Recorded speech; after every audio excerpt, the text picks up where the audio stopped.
Daniel was a man who had everything money could buy, yet his heart was empty and filled with pride. He was a businessman in his 30s, tall, confident, and always surrounded by people who admired his wealth more than his character. On one Friday evening, he hosted a grand party at his mansion where the music was loud, the glasses were filled, and the laughter of the rich echoed through the air. His friends loved his arrogance because it always ended with some wild display of his power. That night they spoke about love, but Daniel mocked it, claiming that love was nothing compared to money. He raised his glass and said money can buy anything, even love, even a wife. His words brought laughter from the crowd, but one friend, a bold man named Victor, smirked and said, if you believe that, then prove it. Marry someone no one would expect, not a rich woman, not a model. Marry someone who has nothing, prove money can buy her too. The other friends laughed and agreed, clapping and cheering Daniel on. Daniel, proud and drunk on the moment, stood taller and with a grin on his face said, I can do it, I can marry anyone, and she will still bow to my money. The challenge was set, the bet was made, and Daniel's pride was burning too brightly to turn back.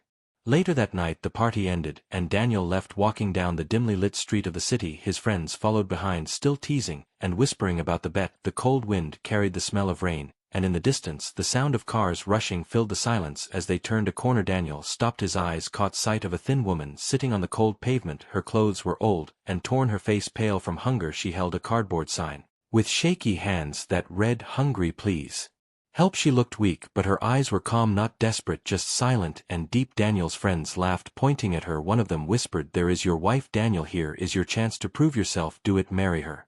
Daniel smirked, and though part of him felt the scene was beneath him, his pride refused to let the challenge slip away.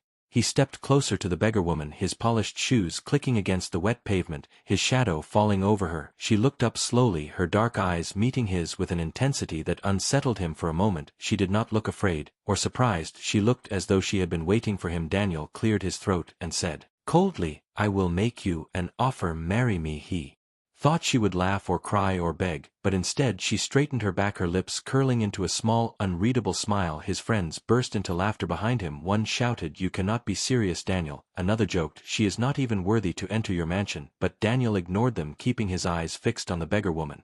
She tilted her head, studying him with calmness that felt strange to him. Then she spoke, her voice soft but steady, if you marry me your life will never be the same. Her words echoed in his mind, not because of the meaning, but because of the certainty in her tone. Daniel raised an eyebrow, smirking. He thought it was a clever trick of hers to sound mysterious, but he dismissed it as nothing more than an attempt to make herself appear interesting. He said confidently, I will give you food, clothes, shelter. Everything you could want. In return you will be my wife. It is a simple deal. What do you say? The woman remained quiet for a moment, the rain dripping around them, her hands still gripping the cardboard sign. Then slowly she nodded yes. Her acceptance shocked his friends. Some gasped, some laughed harder. Victor smirked, clapping his hands, and said, there it is, gentlemen. Daniel is a man of his word. Let us see how this game plays out. Daniel felt a thrill of victory rising in his chest. His pride swelled. He had made his bet, and sealed it with a stranger, a woman who had nothing, and yet the calmness in her eyes still bothered him. But he shook it off and thought, tomorrow I will show everyone I am right. As the group walked away, the beggar woman stood and followed Daniel, her steps slow but steady. She carried no bags, no belongings, only herself, and that mysterious calmness. His friends whispered jokes behind them, but Daniel ignored them. His mind was already planning how he would announce the marriage, and prove once again that money ruled everything. He imagined the newspapers writing about his boldness, the shocked faces of society, and the respect he would earn. But deep inside an uneasiness sat heavy, a voice whispering this was no ordinary woman. When they reached his mansion, the servants stared wide-eyed at the ragged woman entering behind their master. Daniel dismissed their looks and ordered them to prepare a room for her, but she stopped him, her voice firm. No, I will stay by your side from now on. Daniel frowned, surprised at her sudden firmness, but something in her eyes made him agree without argument. His friends laughed again, but Daniel only nodded, telling himself that this was part of the game. As the night grew quiet, Daniel sat in his study, the sound of the rain outside, and the memory of her words replayed in his mind. If you marry me your life will never be the same. He told himself it was nonsense, a line spoken by a desperate woman, but deep down he could not shake the feeling that she knew something he did not. The pride in his heart was strong, yet the shadow of doubt had already begun to grow, and though Daniel did not yet know it, the bet he thought was a game would soon unravel everything he believed about life, about love, and about himself. The next morning the mansion was buzzing with preparations for the wedding. Daniel had arranged everything quickly, hiring a small chapel and calling a few friends who he knew would witness the spectacle. But even in the grand halls filled with flowers and decorations, his mind wandered to the beggar woman named Sarah. who sat quietly in a plain dress, her hands folded in her lap, calm as though she belonged there more than he did, and Daniel could not understand why her calmness unnerved him so much. He expected her to cry or protest or beg for forgiveness for such a sudden arrangement, yet she said nothing, only looked around with soft eyes that seemed to see deeper than anyone in the room, as if she could read his thoughts, his arrogance, even his pride, and it made him uncomfortable, a feeling he rarely experienced. The guests arrived, rich and curious, whispering among themselves, some snickering at the thought of Daniel marrying a beggar, some shaking their heads at the audacity. Yet Daniel held his head high, feeling in control of the situation, certain that this wedding would be another proof of his power and dominance. But Sarah's quiet presence disrupted the air, a strange tension that he could not shake, and the minister began the ceremony, his voice echoing through the small chapel. Sarah standing beside Daniel, her posture perfect, her gaze unwavering, and Daniel tried to focus on the words, to feel the pride he always felt in moments like this.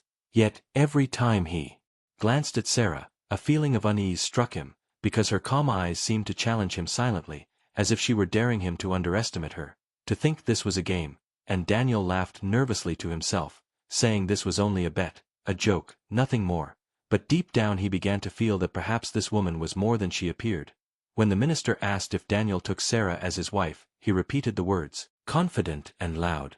But when Sarah replied with a simple yes, her voice steady and firm, Daniel felt a shiver he could not explain. It was not fear, but an unfamiliar respect, mixed with curiosity, and the guests murmured, some incredulous, some mocking, but all eyes were on them, watching, waiting for some sign of discomfort. Yet Sarah gave none, only a faint smile, small and unreadable.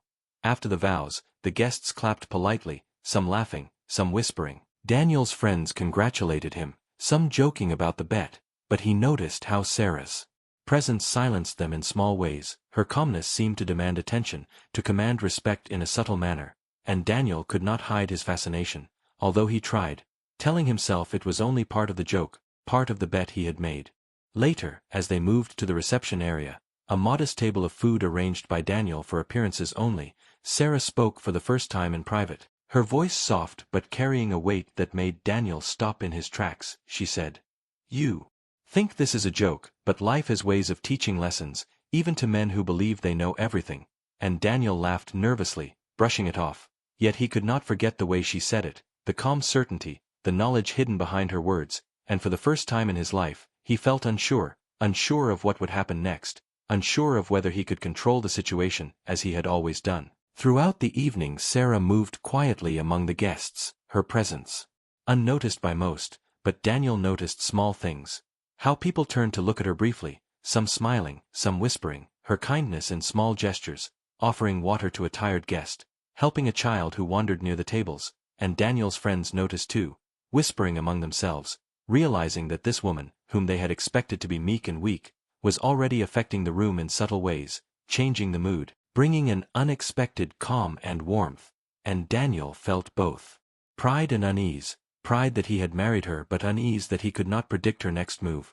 As the night grew darker, the guests departed slowly, leaving the mansion quiet, the wind outside shaking the trees, and Daniel led Sarah to the main hall where he expected her to be impressed by his wealth, the gold and marble, the expensive furniture, but she simply walked calmly, her gaze steady, as if she had seen such things before, and it unsettled him. He expected awe, gratitude, perhaps even fear, but Sarah's quiet confidence made him feel small in ways he had never known, and as they sat together in the large empty hall, he tried to speak, to start a conversation, but she only smiled faintly, her eyes glimmering with mystery, and said, "Tonight is only the beginning, Daniel.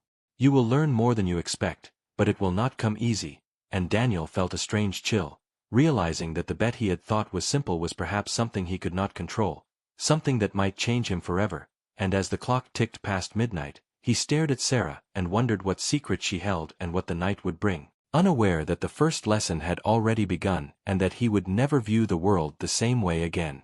After the wedding, Daniel led Sarah into his grand mansion, expecting her to be overwhelmed by wealth, gold chandeliers, expensive paintings, and the polished marble floors that gleamed under the light. He imagined her trembling with awe or thanking him profusely, but Sarah walked calmly beside him, her eyes observing everything with quiet attention, yet without awe or greed. Daniel felt an unfamiliar sense of unease. He had always believed money could impress anyone, but this woman seemed immune to it, and that puzzled him. She noticed the paintings on the walls, some depicting his ancestors, others showing moments of his achievements, and she commented softly, "So many faces chasing power. Do they truly know what they have?" Daniel laughed nervously, brushing it off as a strange remark, but her words lingered in the air. As he guided her to the dining room, he arranged a lavish meal, expecting her to gape at the luxury, but Sarah simply nodded politely and took a seat. Daniel tried to start a conversation, asking about her past, expecting to hear stories of hardship or pleas for help, but she only replied briefly, calmly, and always seemed to turn the conversation toward wisdom rather than pity. Her calmness unnerved him. During the dinner, Daniel's mind wandered. He had made a bet, married a beggar for amusement, and yet he could not shake the feeling that she was more aware of him than he was of himself. Every subtle movement, every glance she gave, carried meaning. He realized she was not just a woman who had endured poverty. She had learned lessons from life that he had never encountered, lessons of patience, observation, and understanding human nature. That night, after dinner, Daniel led her to his private study, expecting her to be impressed by the stacks of gold-plated books, antique artifacts, and expensive furniture. But Sarah moved calmly among the shelves, picking up books with titles he had never read and examining them as if she understood their meaning. Daniel felt a shiver run down his spine. He had expected admiration, but instead, he felt exposed, as though she could see through his arrogance, his pride, and even the secrets he thought no one knew. He asked her directly, "Have you done this before? Seen things like this?" She paused, holding a book gently, and said, "I have seen more than you imagine, Daniel. Wealth is fleeting. True character is revealed in darkness, not light." Daniel laughed uncomfortably, trying to ignore the weight of her words, but as he looked at her, he saw something in her eyes that made him stop. She wasn't afraid. She wasn't impressed. She was calm, confident, and quietly powerful. That realization unsettled him more than he wanted to admit. Later, he asked her to sit near the fireplace, wanting to speak privately. The fire crackled, casting dancing shadows across the room, and Daniel tried to assert control, explaining the bet, laughing about the ridiculousness of the situation, expecting her to be shocked, angry, or at least fearful. Instead, Sarah listened quietly, nodding occasionally, and finally said, "A bet reveals character, Daniel, not power. You will see soon enough that wealth alone does not control life." Daniel swallowed hard, suddenly feeling that this marriage was no longer a joke. There was a hidden depth to her words, something he could not measure or predict. That night, as he lay in the bedroom, Daniel tried to sleep, but the image of Sarah calmly moving through his mansion haunted him. Every moment she had spoken carried weight, every glance seemed to judge him, yet not cruelly, only with awareness. He realized that the bet had underestimated her, underestimated what she would bring into his life. And deep inside, a small part of him feared what he did not yet understand, the truths that this woman might reveal. Outside, the wind whispered against the windows, the rain tapping lightly against the glass, and Daniel felt a quiet tension, a feeling that the night would bring more than he expected. Something about Sarah's calmness, her subtle power, made him question everything he thought he knew about wealth, control, and even himself. He drifted into a restless sleep, but dreams of questions he could not answer filled his mind. Who was she really? How did she know so much? And what did she mean when she said his life would never be the same? The answers were waiting in the darkness of the night, and Daniel sensed that the bet was only the beginning of a journey that would challenge everything he believed. He did not yet realize that the night would hold revelations he could never ignore, and that Sarah, the beggar woman he married for amusement, would become the catalyst that changed his life forever. That night, the mansion was quiet except for the faint crackle of the fireplace and the occasional hum of the wind outside. But Daniel could not rest. He kept thinking about Sarah, the beggar woman he had married for a bet, who moved through his home with calm confidence, never impressed or afraid, her eyes holding a strange depth that he could not understand. Around midnight, he heard soft footsteps coming from the study. He rose quietly, curiosity and unease pushing him forward, and peeked into the room. There she was, Sarah, standing among his shelves, holding books he had never dared touch. Her fingers ran gently over the spines, and she read passages under the dim lamplight, murmuring words softly that Daniel could not hear, yet he felt their weight pressing into the room. He stepped forward, his presence startling her slightly, and asked, "What are you doing here? Why are you in my study at this hour?" She turned calmly, her gaze meeting his, and smiled faintly. "I am learning about the world you live in," she said, her voice steady but filled with an authority that made Daniel pause. "This mansion, this wealth, these books, they tell a story. But they do not tell everything. There are secrets hidden here, Daniel, secrets even you may not fully understand." Daniel felt a shiver run down his spine. For the first time in his life, he realized that his wealth, his power, and his pride meant little in comparison to the calm confidence of this woman he thought he could control. He demanded, "What do you mean? What secrets?" Sarah walked slowly toward him, holding an old family ledger that Daniel had never looked at in years. "Your family has history you ignore, decisions that shaped lives, fortunes built on trust and betrayal," she said. "I have seen the lives affected, the people hurt. You carry the same pride as those before you, and yet you think money solves everything. You married me thinking it was a bet, a joke, but the truth is far deeper than you imagine." Daniel laughed nervously, trying to brush off the weight of her words, but the firelight flickered across her face, and he saw seriousness there that could not be denied. He asked, "Who are you really? How do you know these things?" Sarah placed the ledger down and looked at him, her eyes calm but piercing. "I am who I am because I have seen the world stripped of wealth and power. I have lived among those who have nothing, yet they hold more strength than many who sit in mansions. You married a beggar, yes, but I am more than I appear. I am here to remind you that life cannot be bought or controlled. Your bet was foolish, Daniel, because you did not know who you were dealing with." Daniel's pride burned, but deep down, a feeling of fear and curiosity mingled with awe. He realized that Sarah's calmness and knowledge were not accidents. She had seen more, learned more, and perhaps understood more about him than he did about himself. As he listened, he felt his arrogance crumble slightly. He wanted to argue, to assert his control, but every word she spoke pushed him back, forcing him to reflect on himself. Sarah continued, "Tonight is not about money, Daniel. Tonight is about truth, the truth of who you are, who I am, and what life teaches when pride blinds the mind." Daniel swallowed hard, feeling a strange mix of fear and admiration. He had married her for a joke, yet here she was, standing quietly in his study, exposing him to thoughts and feelings he had never encountered, making him question everything he believed about wealth, power, and control. The rain outside tapped softly against the windows, a gentle reminder that the world outside was vast, uncontrollable, and full of lessons. Sarah's calm voice cut through his thoughts again, "You will learn more in the days ahead. Tonight is only the beginning. The bet is over, but the lesson has started." Daniel tried to speak, to demand answers, but found no words sufficient for the weight of the moment. He realized that the beggar woman he had married for amusement had already begun to change him. Every glance, every word she spoke carried insight he could not ignore. That night, as he returned to his bedroom, he felt restless, his mind racing with questions about her past, about her knowledge, about the quiet power she wielded without wealth or status. He understood that the game he had thought he controlled was no longer a game, that his life was about to change in ways he could not imagine, and that the woman he married for a bet was already teaching him lessons about strength, humility, and truth that no amount of money could ever buy.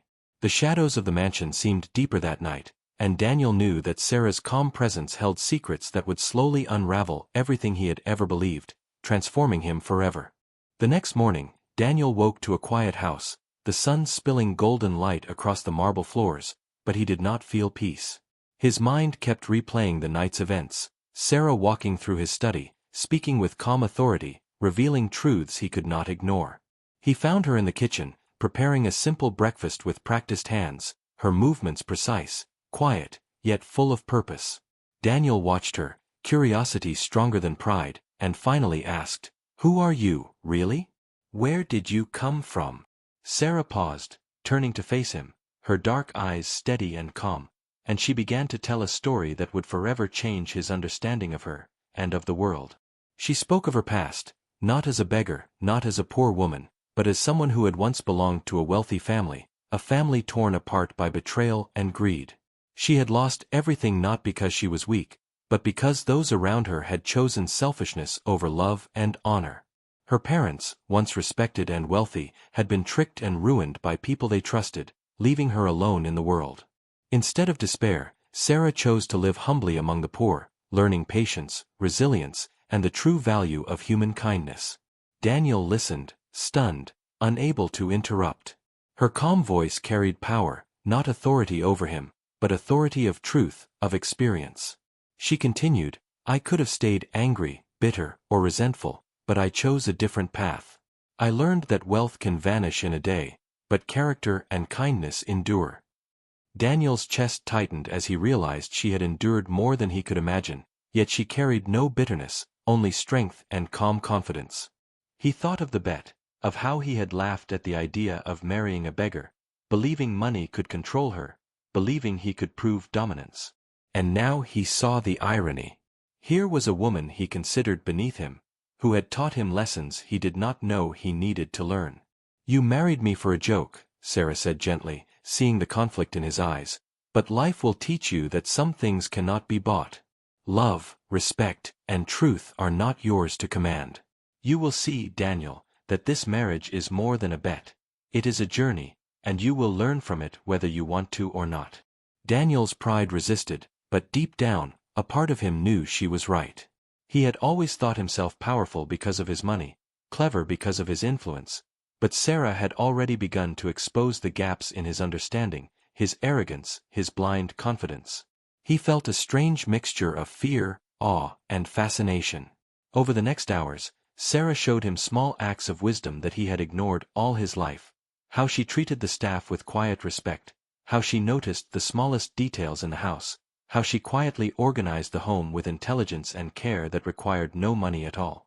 Daniel began to realize that wealth was only a tool, and character and experience were far more valuable. He remembered the night in the study, her calm words, and understood for the first time that her presence was not accidental.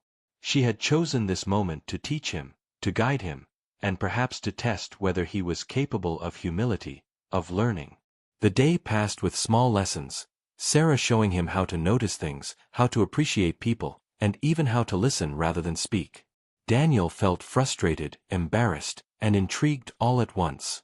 By evening, he could no longer dismiss the truth. The beggar woman he married for a joke was more powerful than he had imagined, not with money or status, but with experience, insight, and quiet strength.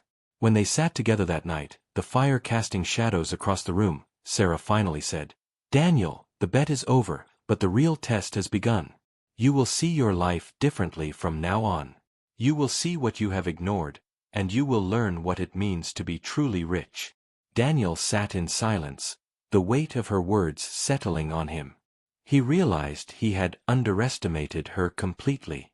The woman he thought had nothing had already given him the most valuable lessons of his life: humility, respect, and the understanding that character outweighs wealth. And as he watched her quietly sip tea, he understood that his life would indeed never be the same, that the night had revealed a truth he could not ignore, and that his journey of transformation had only just begun. The mansion, once a symbol of his pride, now felt smaller in comparison to the lessons this woman had quietly taught him. Daniel had married a beggar, but in truth, he had gained a teacher, a guide, and perhaps the only person who could change the man he thought he already was. The days after Sarah revealed her past were filled with a strange mix of discomfort and curiosity for Daniel. He walked through his mansion seeing it differently, noticing the walls, the paintings, the gold, and realizing that none of it mattered without purpose. Sarah moved quietly beside him, never boasting, never asking for praise, only guiding him with subtle words that made him think in ways he had never considered.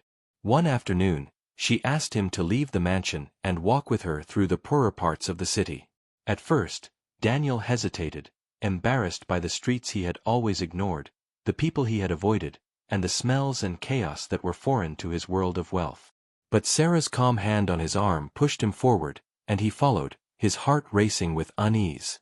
As they walked, he saw children playing in dirt, old women begging, men carrying heavy loads, and the hunger and hardship that he had never faced personally. Sarah did not speak of pity or charity, she only showed him, letting him witness life without filters, without money to soften the edges. He felt a strange shame, but also fascination. Sarah stopped by a small street stall, greeted the owner with warmth, and Daniel realized she remembered names, stories, and hardships of people he had never noticed. When he asked her how she knew all this, she simply smiled and said, "I pay attention. I learn. I listen. Wealth taught me nothing. Life taught me everything." Daniel's pride began to crumble as he followed her silently. For the first time, he felt powerless, not in danger, but in understanding. The world he thought he controlled was far larger and more complex than he had imagined. Over the next weeks, Sarah continued to guide him. Small acts that seemed trivial at first but carried lessons. She insisted he speak to the servants as equals, treat the poor with respect, and listen to those who had wisdom not measured in money. Daniel began to see the flaws in his life, the arrogance that had blinded him, and the bet he had made suddenly seemed meaningless compared to the lessons he was learning. Friends and business associates noticed changes in him. He no longer boasted of wealth or power, and he spoke with a quiet confidence that puzzled them. Sarah's influence was subtle but undeniable. Her calmness, intelligence, and kindness reshaped him more than any book, lecture, or experience he had encountered before. One evening, they returned to the mansion after visiting a local shelter, and Daniel felt a strange peace he had never known. He realized that wealth, while powerful, could not teach the most important lessons of life: empathy, humility, and understanding. Sarah watched him, her eyes gentle but knowing, and he understood that he was no longer the man who had married her for a joke. He had begun to change in ways he could never have anticipated. Pride had been replaced with reflection, arrogance with curiosity, and fear of losing control with a willingness to learn. That night, as they sat together in the quiet mansion, Daniel spoke softly, "I never expected any of this. I thought I was in control. I thought I could win a bet. But you've taught me more than anyone ever has." Sarah smiled, placing a hand over his. "You've learned, Daniel. That is all that matters. Life is not a game, and neither are people. True strength is in understanding, not owning." The firelight reflected in his eyes, showing a man transformed. He knew the journey was far from over. There were still lessons ahead, still humility to learn, but he also knew that with Sarah by his side, he could face the world differently, with respect, empathy, and wisdom he had never known. The bet that had begun as a joke had become the turning point of his life. Daniel had married a beggar, but in truth, he had found a teacher, a guide, and the first true understanding of what it meant to live fully, not just to exist. And as the night deepened, with shadows dancing on the walls, Daniel realized that Sarah had not only changed his life but had saved him from himself, and for the first time, he felt grateful not for wealth, but for the lessons that could never be bought.